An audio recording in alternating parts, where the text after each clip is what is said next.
इस ऑनलाइन कक्षा में बहुत बहुत स्वागत है, हार्दिक अभिनंदन है। बच्चों, आज की इस कक्षा के माध्यम से हम अध्ययन करने जा रहे हैं कक्षा 9वीं की हिंदी की जो पाठ्य पुस्तक क्षितिज भाग 1 है, उसमें संकलित कविता बच्चे काम पर जा रहे हैं, जिसके कवि राजेश जोशी जी हैं। बच्चों, इस कविता का अध्ययन हम 2 भागों में करेंगे। आज इस पहले भाग के माध्यम से हम इस कविता की जो व्याख्या है, भावार्थ है, उसको समझने का प्रयास जो है वो करेंगे। बच्चों, जैसा आपको बताया, ये जो कविता है ये बहुत प्रासंगिक है, आज के इस समय के अनुरूप कविता है, क्योंकि आज जगह जगह हम देखते हैं छोटे छोटे बच्चों को काम पर लगाया जा रहा है, बच्चों को काम करना पड़ रहा है। बच्चों, जैसे बताया आपको मैंने, इस कविता के कवि हैं वो राजेश जोशी जी हैं, जिसका चित्र आपको इस स्लाइड में दिखाई पड़ रहा है। और राजेश जोशी जी हैं, उन्होंने इस प्रकार की जो कविताओं के माध्यम से ख्याति और प्राप्त की है, प्रसिद्धि प्राप्त की है। इनकी जो अधिकांश रचनाएं हैं वो सामाजिक सरोकार से, समाज से जुड़ी हुई हैं। इनका जन्म सन 1946 में मध्य प्रदेश के नरसिंहगढ़ ज़िले में हुआ था। इन्होंने सबसे पहले शिक्षा पूरी करने के बाद में रिपोर्टिंग का काम किया और थोड़े दिनों तक इन्होंने टीचिंग का काम भी किया, पढ़ाया भी। इन्होंने कविताओं के अलावा कहानियाँ, नाटक, लेख और टिप्पणियाँ भी लिखी हैं। इन्होंने कुछ नाटकों के अन्य भाषाओं में रूपांतरण, ट्रांसलेशन भी किया है। इन्होंने कुछ शॉर्ट फिल्मों के लिए स्क्रीन प्ले भी लिखे हैं। इन्होंने जो भर्तरी की कविताओं की रचना भूमिका कल्पतरु यह भी, और मायाकोवस्की की कविताओं का जो अनुवाद है पतलून पहिना बादल, ये इनकी रचनाएं रही हैं। इन्होंने कई भारतीय भाषाओं के साथ साथ अंग्रेजी, रूसी और जर्मनी में भी कई जो उनकी जो कविताओं के ट्रांसलेशन हैं वो पब्लिश हुए हैं। बच्चों, हम जो इनकी कविताओं की विशेषताओं की बात करें, जैसा बताया आपको मैंने, इनकी कविताएं सामाजिक अभिप्राय वाली होती हैं, अर्थात समाज से जो मुद्दे जुड़े हुए हैं उन मुद्दों पर आधारित इन्होंने कविताएं लिखी हैं। ये जो इनकी कविताएं हैं, इनकी रचनाएं हैं, जीवन के गहरे संकट में भी व्यक्ति की आस्था के प्रति दृष्टिकोण विकसित करती हैं। उनकी कविताओं में जो लोकल बोली है, मिजाज है, मौसम है, सब कुछ उसमें दिखाई पड़ता है। तो जैसा कि ये जो कविता है, इनकी कविताओं के माध्यम से लोगों को लग रहा है कि दुनिया नष्ट होने वाली है, लेकिन जो इनकी कविता में दुनिया के नष्ट होने की संभावना जितनी अधिक दिखाई पड़ती है, उतनी ज़्यादा इनके जीवन की संभावनाओं को ये बाद में खोज करके पाठकों के और श्रोताओं के समक्ष रखते हैं। तो इनकी जो कविताएं हैं बहुत सरल, सहज होती हैं।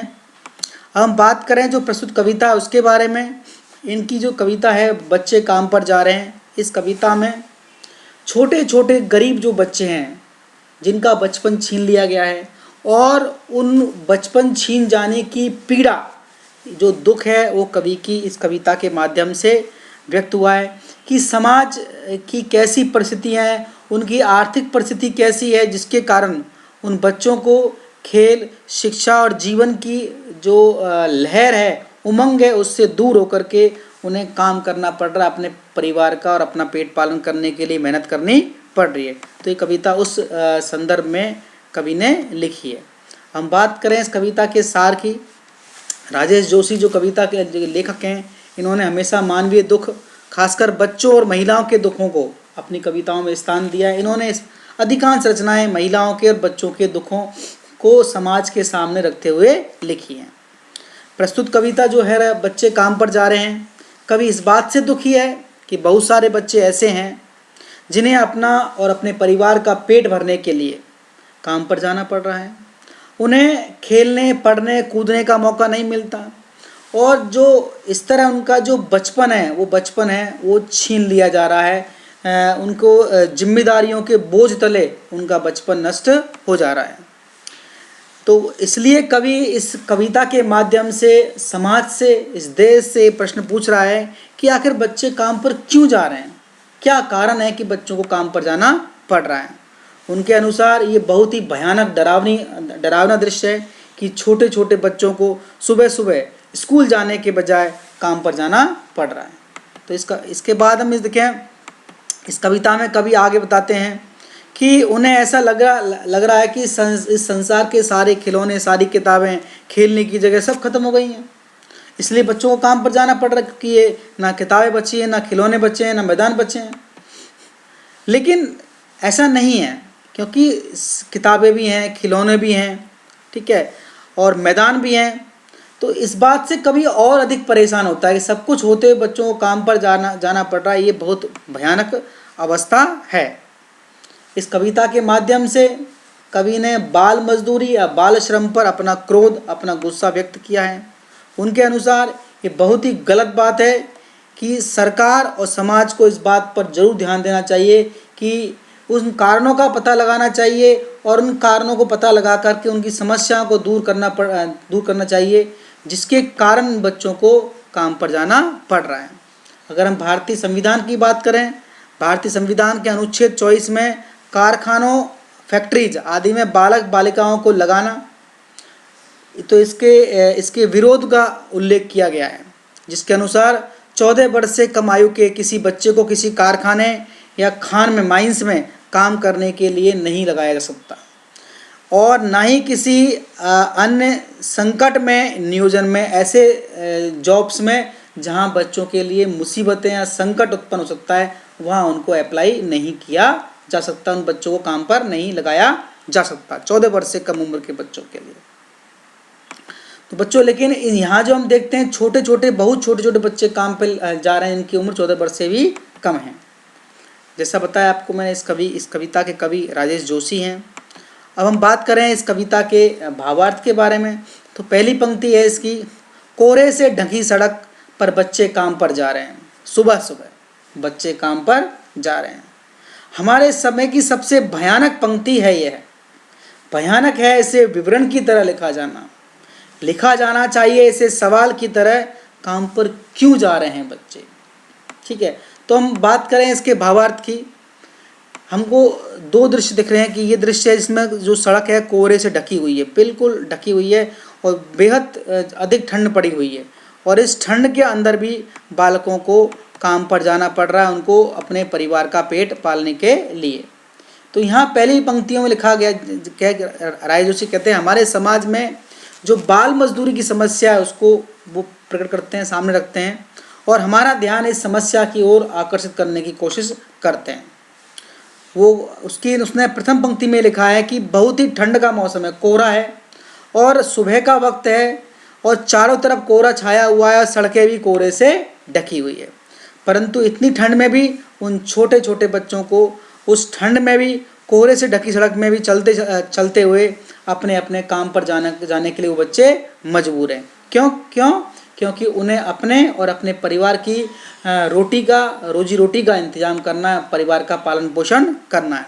कोई बच्चा उनमें से कारखाने मजदूरी करता है, कोई चाय की दुकान में काम करने के लिए मजबूर है। जबकि इन बच्चों की जो उम्र है अभी तो खेलने कूदने की उम्र है, लेकिन उन्हें अपने परिवार का पेट पालने के लिए कहीं ढाबे पे काम करना पड़ रहा है, कहीं चाय की दुकान पे काम करना पड़ रहा है, कहीं होटल्स पे काम करना पड़ रहा है, कहीं ईंट के भट्टों पे काम करना पड़ रहा है, कहीं उन्हें पॉलिश का काम करना पड़ता है। तो जगह जगह उनको काम करने पड़ रहे हैं। तो पहली लाइन में उन्होंने स्पष्ट कर दिया है कि कोहरे से ढकी सड़क पर बच्चे काम पर जा रहे हैं सुबह सुबह। इसके बाद वो क्या कहते हैं, वो कहते हैं कि जो कवि ने हमारे समाज में जो बाल मजदूरी की समस्या व्याप्त है, इस समस्या को पर चिंतन करते हुए, सोचते हुए कहते हैं कि हमारे समय की सबसे भयानक पंक्ति है, डराने वाली पंक्ति है कि छोटे छोटे बच्चों को काम पर जाना पड़ रहा है। और इस बात को हम बहुत सरलता के साथ कह दे रहे हैं, विवरण की तरह कह रहे हैं, मतलब बहुत सरलता से कह दे रहे हैं, जिसका हम पे कोई प्रभाव नहीं पड़ रहा है। तो इस बात को विवरण की तरह कह देने से कवि को और भी प्रभाव पड़ रहा है कि इतना खतरनाक, इतना भयंकर काम हो रहा है, इतना बुरा काम हो रहा है, फिर भी हम इसे नज़रअंदाज कर रहे हैं और विवरण की तरह लिख करके अपना जो है उसको ख़त्म कर दे रहे हैं। जबकि हमें इसकी ओर ध्यान देना चाहिए और ये जानने का प्रयास करना चाहिए, पता लगाने का प्रयास करना चाहिए कि पढ़ने लिखने की उम्र में बच्चों को अपना पेट पालने के लिए यूं काम पर जाना क्यों पड़ रहा है। तो कवि कहता है कि हमें इस समाज से एक प्रश्न पूछना चाहिए कि इन छोटे बच्चों को काम पर क्यों जाना पड़ रहा है, जबकि इनकी उम्र तो अभी खेलने और कूदने की और पढ़ने और लिखने की है। तो आखिर समाज के ठेकेदारों से, समाज के कर्णधारों से, सरकार के जो समाज में जो काम कर रहे हैं लोग हैं, जो जिम्मेदार लोग हैं, उनसे पूछना चाहिए आखिर क्या परिस्थितियाँ ऐसी आ गई हैं जिनसे इन छोटे छोटे बच्चों को काम पे जाना पड़ रहा है। जैसा आपको पिक्चर में दिखाई पड़ रहा है कि कोई नन्हे नन्हे बालक हैं, इनकी हाथों की हथेलियाँ देखो कितने इसमें छाले पड़े हुए हैं, जबकि इनकी उम्र पेन और कॉपी का इस्तेमाल करने की होनी चाहिए। आपको दूसरी साइड में बच्चे ईंट के भट्टे पर ईंट ढोने का काम कर रहे हैं। तो ये जो समस्या है, इस समस्या को कवि ने पहली पंक्तियों के माध्यम से व्यक्त किया है। अब हम दूसरी पंक्ति देखते हैं। क्या अंतरिक्ष में गिर गई हैं सारी गेंदें, क्या दीमकों ने खा लिया है सारी रंग बिरंगी किताबों को, क्या काले पहाड़ के नीचे दब गए हैं सारे खिलौने, क्या किसी भूकंप में ढह गई हैं सारे मदरसों की इमारतें, क्या सारे मैदान, सारे बगीचे और घरों के आंगन खत्म हो गए हैं एकाएक। अब कभी आगे ये पूछता है कि जब इन छोटे छोटे बच्चों को काम पर जाते हुए देख करके कि आखिर ऐसी क्या परिस्थितियाँ रहीं कि इन छोटे बच्चों को काम पर जाना पड़ रहा है। इसलिए वो कहता है, इसमें कुछ शब्द ऐसे, अंतरिक्ष मतलब आसमान। दीमक एक प्रकार का कीड़ा होता है, टर्माइट, जो कागज़ और लकड़ी को अंदर से खा करके उसको नष्ट कर देता है। मदरसा बोलते हैं पाठशाला को, और एक का एक मतलब अचानक। ये मदरसा का चित्र है आपके सामने जो प्रस्तुत किया है, लगभग एक स्कूल की तरह से जब बच्चे पढ़ते हैं। ये दीमक है, टर्माइट के कीड़े हैं, और ये क्या करते हैं, ये धीरे धीरे ये लकड़ी और कागज़ों को खा करके नष्ट कर देते हैं। तो कवि क्या कहना चाह रहा है कि इन बच्चों को काम पर जाना पड़ रहा है, इसके क्या कारण कभी सोचता है। कभी जो है जो मजदूर जा रहे हैं भयंकर ठंड और कोहरे के बीच अपने अपने काम पर, जिसमें इन बच्चों को जाते हुए देखकर कवि के मन में निराशा और हताशा की भावना उत्पन्न होती है। इसी कारण कवि के मन में कई तरह के सवाल उठने लगते हैं। कभी कोई समझ नहीं आता है कि आखिर ये बच्चे अपना मन मारकर इतनी सुबह सुबह ठंड में काम पर जाने के लिए क्यों मजबूर हैं, क्यों विवश हैं आखिर में। कभी सोचता है क्या खेलने की जो सारी गेंदें हैं जिनसे बच्चे खेलते हैं वो आकाश में चली गई हैं, गायब हो चुकी हैं। क्या बच्चों के लिए पढ़ने के लिए एक भी रंग बिरंगी किताब नहीं बची है। क्या सारी किताबों को दीमक जो कीड़े हैं उन्होंने खा लिया है। क्या सारे खिलौने किसी पहाड़ के नीचे दब गए हैं। जो अगर ऐसा है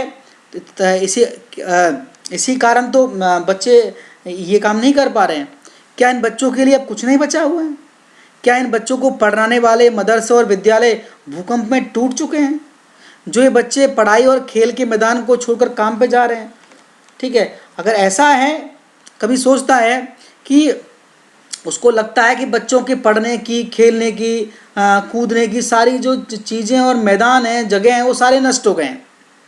ठीक है, वो मैदान जहाँ बच्चे खेलते थे, वो सारे बगीचे जहाँ बच्चे टहला करते थे, वो सारे घरों के आंगन जहाँ बच्चे खेला करते थे, वो सारे नष्ट हो गए हैं। क्या अगर जो इन बच्चों के पास कुछ नहीं बचा, इसलिए सुबह से इन बच्चों को काम पर जाना पड़ रहा है।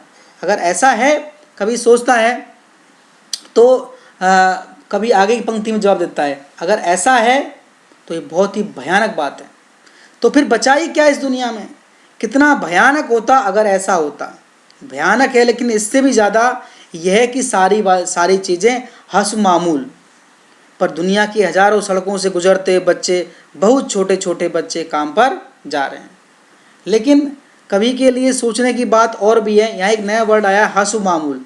ये कवि ने अपने से शब्द का निर्माण किया है। इसका मतलब आता है एज इट शुड बी, जैसी चीज़ें होनी चाहिए वैसे ही हैं। मतलब खेल के मैदान भी हैं, बॉल्स भी हैं, रंग बिरंगी किताबें भी हैं, स्कूल सभी अपनी अपनी जगह पर बने हुए हैं। तो अब कभी आगे इसमें इन बच्चों को देख करके देखता है, ये बच्चे क्या कर रहा है, किसी होटल पे बर्तन मांजने का काम कर रहा है। ये बच्चे चाय के बागानों में फिर कहीं और जो है बोझा उठाने का काम कर रहे हैं। अब कभी को जो लगता है कि बचपन में आखिर क्या होना चाहिए। कवि को बचपन में जो उसको दिखता है यहाँ पे इन चित्रों के माध्यम से, सबसे पहले कभी ये बोलने का प्रयास करता है कि अगर ऐसा है तो बचा ही क्या है इस दुनिया में। ठीक है, अगर सारी किताबें नष्ट हो गई हैं, सारे खेल के मैदान नष्ट हो गए हैं, खिलौने नष्ट हो गए हैं, तो फिर तो दुनिया में बचा ही नहीं है। लेकिन कभी को और अगर सोचता है कभी अगर ऐसा हो जाए कि दुनिया से सारी चीज़ें नष्ट हो जाएं, खेल के मैदान नष्ट हो जाएं, पुस्तक नष्ट हो जाएं, मैदान नष्ट हो जाएं, तो ये दुनिया बहुत भयानक लगेगी। लेकिन इससे भयानक कभी को क्या लगता है कि सारी चीज़ें अपनी अपनी जगह मौजूद हैं, हंसू मामूल हैं, जहाँ होनी चाहिए सारी चीज़ें वहीं हैं।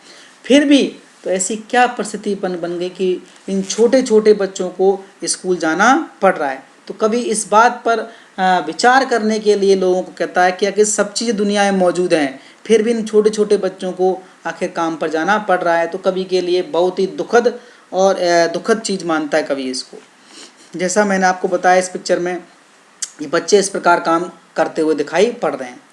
अब जो है बच्चे बचपन में आखिर बच्चों को क्या मिलना चाहिए, बच्चे बचपन में क्या करना चाहिए, उनको स्कूल जाना चाहिए। सबसे इम्पोर्टेंट बात, अगर वो स्कूल जाएंगे, कुछ पढ़ेंगे, तो वो एक जिम्मेदार नागरिक हमारे देश के बन पाएंगे।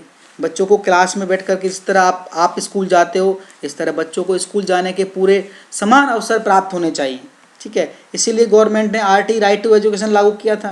ये सब गरीब से गरीब बच्चा ही पढ़ना चाहिए। उन बच्चों को मैदानों में खेलना चाहिए, गेंद से खेलना चाहिए, टहलना चाहिए। ठीक है, इस प्रकार के काम उन बच्चों को करने चाहिए। लेकिन क्या हम जो आसपास हम देखते हैं क्या हो रहा है, यहाँ पे क्या हो रहा है, जो अगर हम देखें कि बच्चे शूज पॉलिश कर रहे हैं, कचरा बीनने का काम कर रहे हैं। आपने कई बार ऐसी घटनाएं देखी बच्चों को जूते पॉलिश करते हुए या फिर गोनी उठा करके बच्चों को ये करते हुए देखा होगा। ये बच्चे हैं बोझा ढोने का काम कर रहे हैं। इसके अलावा हम देखें ये बच्चे जो हैं ईंट उठा रहे हैं। ठीक है, इसके अलावा बच्चे जो हैं और आपको ये इस प्रकार के आपको जो दृश्य आपको दिख रहे हैं, इस प्रकार के दृश्य आपको आपके आंखों के सामने कई बार दिखे होंगे। ठीक है, लेकिन हमें क्या है, हमें इन चीज़ों के बारे में ज़्यादा पता नहीं चलता है। तो कवि इस पूरे स्लाइड के माध्यम, इस पूरी कविता के माध्यम से देश के देशवासियों को जगाने का प्रयास करता है। उनको सामने एक प्रश्न करता है कि आखिर इन छोटे छोटे बच्चों को ऐसी अवस्था क्या आ गई है कि काम पर जाना पड़ रहा है, जबकि इन छोटे छोटे बच्चों को खेलने कूदने की उम्र है, इनको वहाँ जाना चाहिए। लेकिन हमारी आंखें क्या, हमारी आंखें इन बच्चों को देख करके अभ्यस्त हो चुकी हैं। हमें लगता है ये बच्चे हमारे तो है नहीं है, जिसके हैं उनको इन बात की चिंता करनी चाहिए। अगर गवर्नमेंट का बनाया हुआ कानून है कि अगर किसी कोई भी छोटे बच्चों से काम ले रहा है तो उनकी हम शिकायत कर सकते हैं, लेकिन हम शिकायत नहीं करते। हम बच्चों को होटल्स पे काम करते हुए, फैक्ट्रीज में काम करते हुए देखते हैं और हम बस इस बात से संतोष करते हुए निकल जाते हैं कि हमारे बच्चे नहीं हैं। या अब अगर आपको हमारे मन में संवेदना नहीं है, हमें उनको देख कर के दुख नहीं होता, हमको पीड़ा महसूस नहीं होती कि हम उनके दुख को अपना दुख मान लें। जब हम किसी दूसरे व्यक्ति के दुख को अपना दुख मान लेते हैं उसे हम संवेदना कहते हैं। लेकिन हम संवेदना शून्य हो गए हैं, हमारे अंदर संवेदना नहीं बची है। हम ये उन बच्चों को काम पर देख करके सिर्फ इसी बात का शुक्र अदा करते हैं कि हम इन बच्चों के स्थान पर हमारे बच्चे नहीं हैं, और हम आगे बढ़ जाते हैं। अब अगर आपको उन बच्चों के बारे में असलियत अगर आपको दुख है तो उनके स्थान पर अपने आप को रख के देखिए। सुबह सुबह आप तैयार होकर आप स्कूल जाते हैं और वो बच्चे सुबह सुबह अपने साथ में रोटी का टिफिन लेकर के काम पे चले जा रहे हैं। तो अगर तुलना करनी है आपको, तब जा कर के आपको उन बच्चों की जो है हकीकत, जो पीड़ा है उसका अंदाज़ा आपको होगा। तो हम इसी तरह वो पूरा समाज अगर इस बात को ध्यान करे, उनके बारे में सोचे, तो निश्चित रूप से हम उन बच्चों को बाल श्रम से रोक पाएंगे, उनके जीवन का, उनके भविष्य का निर्माण कर पाएंगे, वो एक अच्छे नागरिक बन पाएंगे। जब उनका बचपन अच्छे से बीतेगा तभी उनका जो है वो एक जिम्मेदार नागरिक और एक अच्छे नागरिक बन पाएंगे। अन्यथा वो जब उनको जीवन में जिस प्रकार मिलेगा वो भी समाज को उसी प्रकार का देने का प्रयास करेंगे। अगर उनका बचपन मुसीबतों में बीता है, उन्होंने गालियाँ खाई हैं अपने मालिक से, पिटाई खाई है, तो वो एक अच्छा नागरिक नहीं बन पाएगा। वो भी जब आप उनको उसका मौका लगेगा तब वो भी समाज को वही देने का प्रयास करेगा जो समाज ने उसको दिया है। तो हमें इस बात पर विशेष ध्यान देना चाहिए, इनके बारे में सोचना चाहिए। बच्चों, इस वीडियो में मैंने सूचनाएं उपलब्ध करवाई हैं, उम्मीद है ये सूचनाएं आपके लिए उपयोगी साबित होंगी। अगले वीडियो में हम इसके प्रश्नोत्तरों के बारे में डिस्कस करने का प्रयास करेंगे। बच्चों, इस वीडियो को देखने के लिए आपका बहुत बहुत धन्यवाद, बहुत बहुत आभार।